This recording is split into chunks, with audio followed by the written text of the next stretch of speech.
Letos je zapadlo prvič več snega. Kakšne so izkušnje? Kakšne probleme so bile, kakšne nesreče, poškodovanci?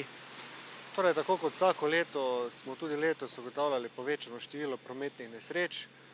In sicer se je zgodilo v prejšnjem dnevu, ko so nastopile zimske razmere, 46 prometnih nesreč, od tega 1 s hudimi telesnimi poškodbami, 11 z lahkimi telesnimi poškodbami, ostalo pa z materialno škodo. So bili ljudje pripravljeni na ta prvi sneg? Torej, ugotavljamo, da kar se tiče zimske opreme, praviloma nekih večjih posebnosti razen izjem ne beležimo. Je pa res, da so mogoče ljudje navajeni vožnje v drugačnih razmerah in posledica tega je tudi mogoče nekoliko povečano število prometnih nesreč.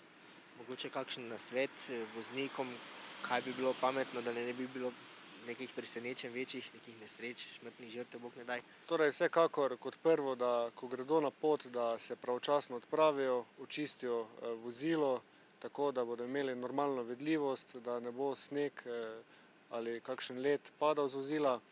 Potem, da prilagodijo hitrost vožnje razmeram na cesti, da povečajo varnostno razdaljo za vozniki, ki vozijo pred njimi, da sunkovito ne spreminjajo smeri ali pa zavirajo med vožnjo,